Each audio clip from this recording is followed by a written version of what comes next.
You know, in our world of 24/7 news, it feels like we see power in action every single day. But what if the real decisions, the ones that truly shape our lives, are made completely out of sight?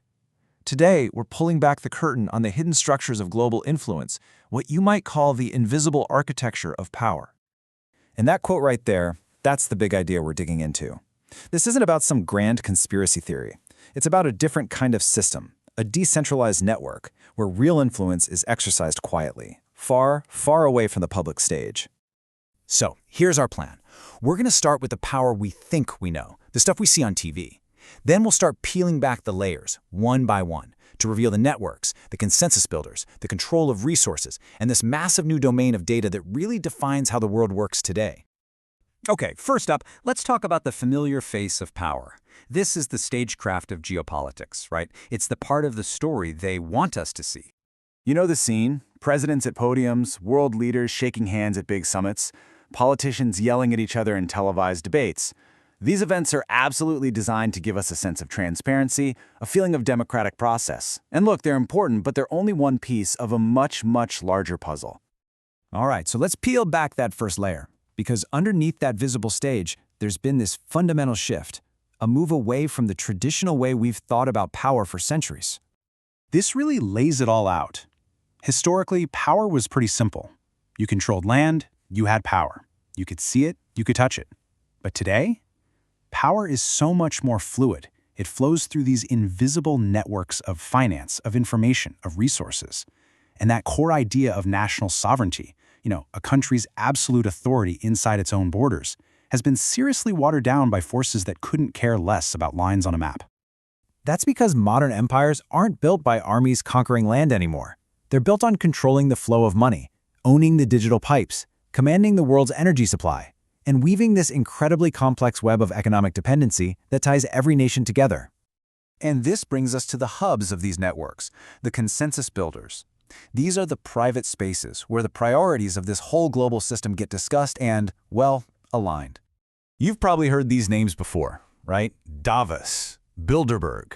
Now, these are not some secret council ruling the world from a volcano lair, but they are very exclusive places where the world's most powerful financial and industrial leaders get in a room with top politicians to coordinate, to build a consensus on where global policy should be heading.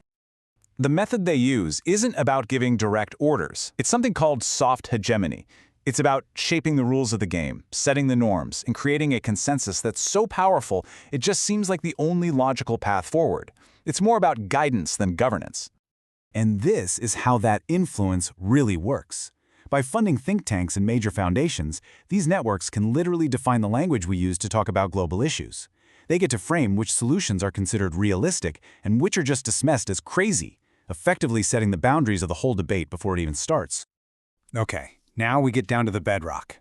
Because underneath all the policy talk and financial flows, you find the tangible foundation of global power. Simple, physical control over resources. This right here, this is the physical skeleton of the entire global system. Control over these things, the energy that fuels our economies, the minerals in our phones, the shipping lanes that carry our food, that is the ultimate source of leverage. So often, what looks like a political fight is really just a struggle for control over these exact things. This quote just nails it, doesn't it? A single piece of infrastructure can be more powerful than an entire army. By controlling one critical supply chain or one vital port, a nation or a corporation can exert enormous influence without ever firing a shot. It's a quiet war, fought with logistics and dependency. And that brings us to the newest and maybe the most mind-bending layer of this whole invisible architecture, a control of information itself. I mean, just think about it. A tiny handful of tech companies, through their algorithms, now have a direct line into the minds of billions of people. They curate our reality. They shape not just what we know, but how we feel about what we know. This is a concentration of power over public perception that is completely unprecedented in human history.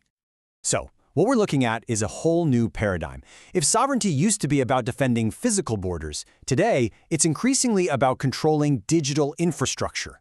The power to write the code, to control the data, to own the platform, that is the new frontier of power for both nations and corporations. So after peeling back all these layers, how do we put it all back together?